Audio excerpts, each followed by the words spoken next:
আকাশটা কালচে মেঘে ঢাকা, সারাবেলা নীলাভ মেঘে ঢাকা ছিল। বিকেল হতেই মেঘের কবলে ডুবল আকাশ। আজকের আকাশে কেমন যে বিষণ্ণ ভান, ঠিক তাহিয়ার মনের মতোই।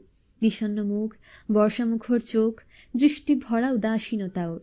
ভাবনায় বিচরণ মন হরণকারী এক হলদেটে সুদর্শন যুবকের।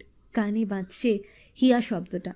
আজ 4 দিন হলো শব্দটা শোনা হয়নি, খুনসুটিতে মেতে থাকা হয়নি। সুদর্শন যুবক তার সাথে আড়ি দিয়ে লুকিয়েছে নিজ ঘরে।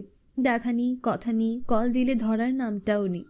কারণটা যে নিজের করা পড়ালেখার অবহেলা, তা দিন তিনেক আগেই ধরতে পেরেছে তাহিয়া। ভেবেছিল অভিক ওকে ভালোবাসে, ও হেয়ালি করলেও কিছু বলবে না। আর যাই হোক, অন্তত পড়ালেখার জন্য রাগারাগি করবে না। ওর ধারণা ভ্রান্ত প্রমাণ করে সেটাই করল। পড়ালেখাকে কেন্দ্র করেই প্রথমবারের মতো সম্পর্কে বিরহ টানল অভিক।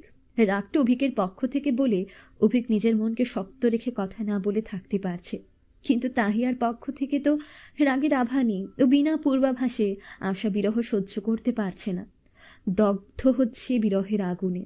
কেমন অস্বস্তি, অশান্ত, শ্বাসরুদ্ধকর লাগছে, কিছুই ভালো লাগছে না। নীরবতার থাবার ভয়াবহতা টের পাচ্ছে। রাগ প্রকাশ না করেই ওকে বিরহে ঠিকই দগ্ধ করছে। তাহিয়ার মনে হচ্ছে এর থেকে রাগ প্রকাশ করলেই ভালো হতো।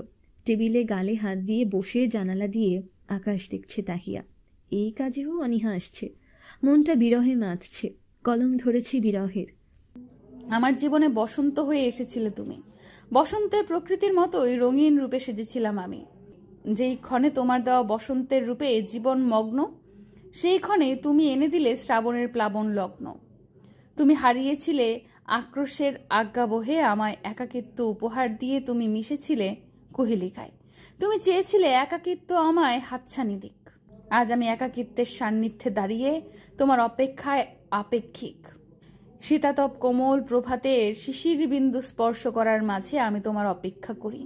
বসন্তের পরন্ত বিকেলে খোপায় গাছড়া গুজে তোমার ফেরার পথ চেয়ে থাকি। বর্ষার বৃষ্টি মুখর গোধূলিতে আমার বৃষ্টি স্নানের সঙ্গী তোমায় খুঁজি।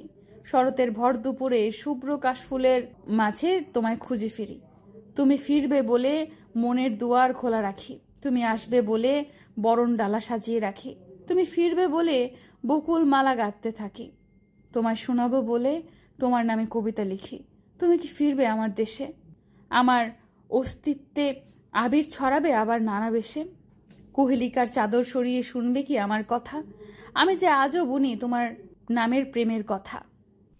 আফিয়া খন্দকার আপিত্তার তোমার অপেক্ষায় কবিতাটা তাহিয়ার মনের ক্যানভাসে ভাসছে মলিন অক্ষরে। লোকটা কবে স্বাভাবিক হবে? কি করলে ওর উপর রাগ পড়বে? আচ্ছা, যেই কারণে রাগ করেছে সে কারণটা সমাধান করলে হবে।